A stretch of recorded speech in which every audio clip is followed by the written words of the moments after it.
নমস্কার বন্ধুরা, আজকে রান্নাঘরে আর একটা নতুন পর্ব দেখার জন্য আপনাদের সবাইকে স্বাগত জানাই। আজকে আমি দারুণ স্বাদের পুঁই শাক দিয়ে মিষ্টি কুমড়োর তরকারি করে দেখাবো।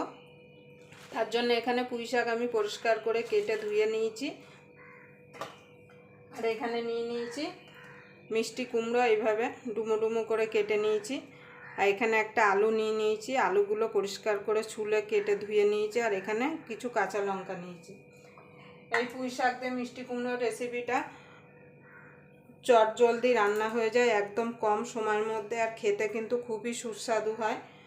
একবার আপনারা অবশ্যই বাড়িতে ট্রাই করে দেখতে পারেন। এবার আমি রান্নায় চলে যাব। তার জন্যে গ্যাস ধরিয়ে একটা কড়াই বসিয়ে দেবো।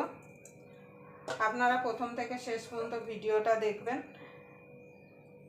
আশা করি আপনাদের ভালো লাগবে। যদি পুঁই শাক দিয়ে মিষ্টি কুমড়োর রেসিপি আপনাদের ভালো লেগে থাকে তাহলে অবশ্যই একটা লাইক করবেন, কমেন্ট করবেন, আর আমার চ্যানেলটা সাবস্ক্রাইবার করে আমার পাশেই থাকবেন।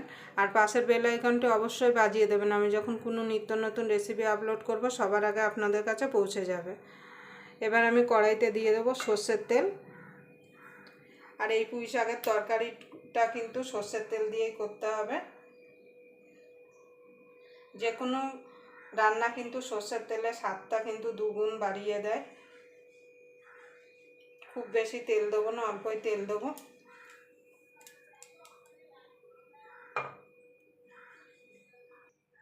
দেখুন বন্ধু, তেলটা গরম হয়ে গেছে, দিয়ে দেবো দুটো শুকনো লঙ্কা, আর ফোড়নে দিয়ে দেবো পাঁচফোড়ন। ফোড়নটা একটুখানি ভাজা ভাজা করে নেবো, যাতে ফোড়ন থেকে সুন্দর একটা গন্ধ বেরিয়ে আসে। এবার এখানে একটা ছোট সাইজের পেঁয়াজ কেটে রেখেছিলাম, সেটা দিয়ে দেবো। পেঁয়াজটা একটুখানি ভাজা ভাজা করে নেবো, মানে পেঁয়াজটা খুব ভাজা ভাজা করবো না, একটু নরম হয়ে এলেই হয়ে যাবে। আপনারা পুঁই শাক দিয়ে মিষ্টি কুমড়োর রেসিপিটা একবার বাড়িতে করে দেখতে পারেন, খুব চট জলদি রান্নাটা কিন্তু হয়ে যায়। দেখুন বন্ধুরা, পেঁয়াজটা একটু ভাজা ভাজা হয়ে গেছে। এবার দিয়ে দেবো আলুটা।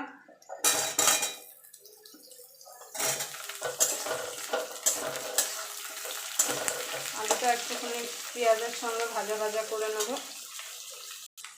দেখুন বন্ধুরা, আলুটা একটু ভাজা ভাজা হয়ে গেছে। এবার কুমড়োটা দিয়ে দেবো। এবার কুমড়োটা একটুখানি ভাজা ভাজা করে নেব।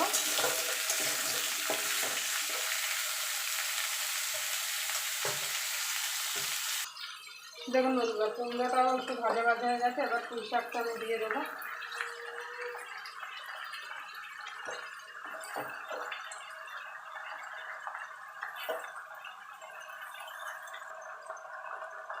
এবার দিয়ে দেবো স্বাদ মতো নুন।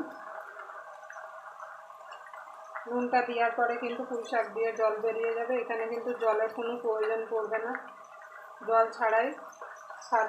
অল্প একটু হলুদ দিয়ে দিলাম, একটুখানি লাল লঙ্কা দিলাম। এখানে আর কোনো মশলা লাগবে না। এবার আমি ভালো করে একটু নাড়া দিয়ে দেবো।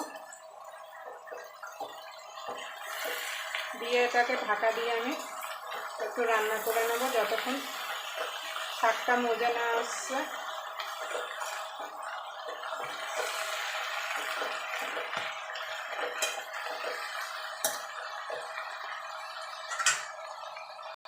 দেখুন বন্ধুরা, কতটা মজা কমে গেছে। এবার দিয়ে দেবো কাঁচা লঙ্কা। আমি এখানে 10-12টা কাঁচা লঙ্কা দিয়েছি, ঝালটা আপনাদের স্বাদ মতো দেবেন। এবার নেড়ে দিয়ে আমি এটাকে ঢাকা দিয়ে রান্না করে নেব যতক্ষণ আলুটা আর কুমড়োটা সিদ্ধ না হয়ে যাচ্ছে, আর কপির ডাঁটাগুলো সিদ্ধ না হয়ে যাওয়া পর্যন্ত।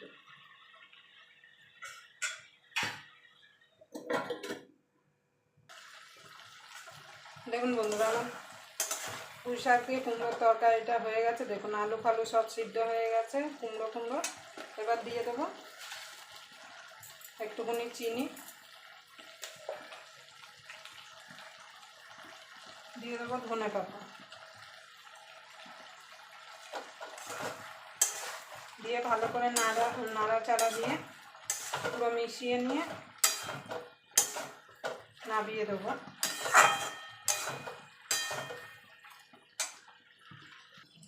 দেখুন বন্ধুরা, পুঁই শাক দিয়ে কুমড়োর তরকারিটা আমার হয়ে গেছে, এবার নামিয়ে দেবো। আবার আপনাদের সঙ্গে কোনো নতুন রেসিপি নিয়ে দেখা হবে। ততক্ষণ পর্যন্ত আপনারা ভালো থাকবেন, সুস্থ থাকবেন।